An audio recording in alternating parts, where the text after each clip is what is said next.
Cystic fibrosis is a lifelong disease that affects 30,000 Americans. The disease attacks the lungs and digestive systems of young infants requiring daily treatment. In the 1950s, most cystic fibrosis patients did not live long enough to finish elementary school. Today, many survived into adulthood. These advances have come about as a result of research funded through the efforts of the Cystic Fibrosis Foundation. Let's hear from some of the people who are on the front lines of the battle of cystic fibrosis. So cystic fibrosis is a problem that affects about 30,000 people in the U.S. And the problem in CF is genetic, and that genetic problem leads to lots of symptoms in CF patients. And the symptoms include the lungs, the GI tract, male reproductive tract, sweat glands, and all those symptoms together create problems for these patients in how they grow, how they gain weight, how they fight infection in their lungs, and sometimes other symptoms too. Cystic fibrosis, when I was diagnosed, was a disease that was very new and always misdiagnosed. Most of the time it's a gastro issue. I was a premature baby, was 3 months early, so after I gained my weight back from the premature birth, I still wasn't gaining weight. It was an issue for my parents, and it was the pediatrician that my parents took me to that said, you know, we need to send you over to Children's because I think there's something going on besides premature weight. So it was a little bit after that Mom and Dad found out that I was diagnosed with CF.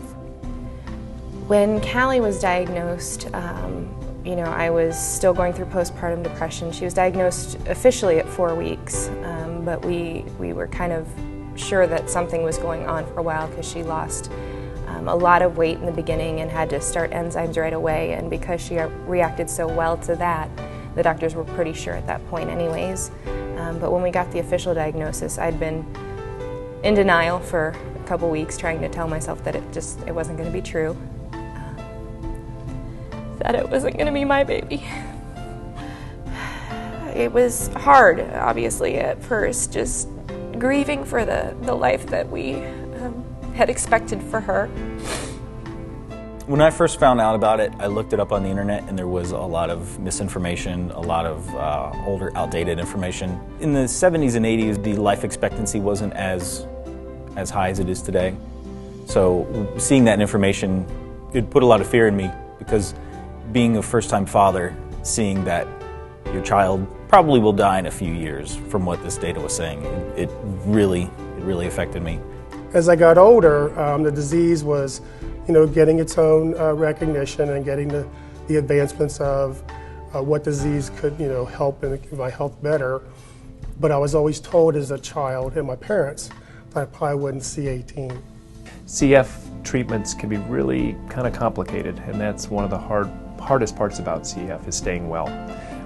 In terms of the lungs, patients will take a number of different types of breathing medicines. Sometimes they'll breathe in, inhale, or antibiotics to help fight infection, medicines to help make the mucus thin so they can clear it out, medicines to help add water to mucus so it's easier to cough out, sometimes medicines to open up the breathing tubes. All these things, though, have to be done several times a day to help the lungs remain well. Well, we start off the day, on an average day with breakfast, and with every meal or snack they have to take enzymes. It's different dosages depending on weight, size, how much they eat, that type of a thing. So Callie does 4 pills and Ryder does 5, and because they can't swallow pills yet, we have to kind of break them open and pour them on applesauce so they can take a spoonful like that. And then after breakfast we do vest time. The vest basically is a device that it's like a flak jacket that sits around your chest. It kind of cinches down with Velcro straps, and it has these plug-ins for air nozzles basically, and then those air nozzles plug into a pressure generating device, which basically then will fill the chest vest with air and then shake it. He'll do it to sort of oscillate the pressures that are actually in there, and that thing, which looks really very unusual the first time you see it, transmits sort of that shaking sensation down in the lungs so you can loosen up the mucus and then cough it out. And then Callie does the vest as well, but because she has not been able to keep infections at bay as well, She does also daily nebulizer medications, 1 in the morning and then 2 in the evening. The earliest days of my brothers and sisters helping out, the only way you got to watch TV getting ready for school in the morning is if you helped do my postural drainage. And that was a series of my sisters and brothers pounding on my chest, on my back, and on my side in different positions. It was about a 20-minute ordeal every day. I've got all the fears of a mother of kids on a normal basis, but the fears of, I go from the nightmares of my children actually not living to the full life expectancy of a normal child, but I live with the fear of lung transplants, of infections that just won't quit, of kids making fun of them at school, just about any fear you could imagine. I remember for my mom is when I turned 50 and they threw a surprise party, and I did a little speech thanking everybody that showed up, and my mom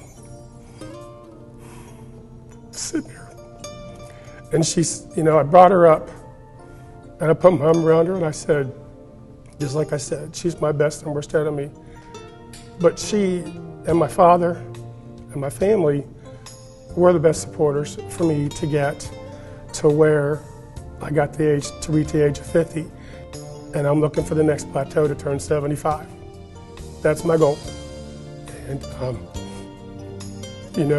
with family supportive and medication and doing what I'm supposed to be doing, I feel in my heart, and hopefully there's a cure around the corner, that 75 is going to be attainable.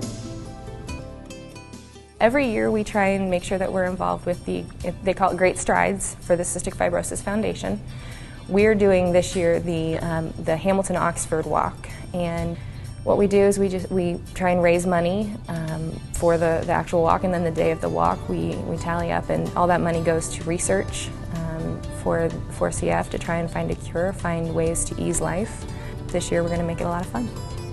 People with CF in general are optimistic. There are amazing advances happening every day in how we treat CF patients. Right now there are some medicines that are really for the first time targeting the real cause of CF, not just the symptoms that come downstream of mucus and infection and inflammation, but really the cause, helping those CF genes and proteins work normally. One of those was approved in 2012 for a small group of CF patients, and now we hope to have drugs that are available for the majority of CF patients within the next year. Will that make CF go away? No, I don't think it's going to be gone, but I think it will change a lot in a very positive way, and I think we all are extremely optimistic that the life the patients with CF lead will continue to get better every day.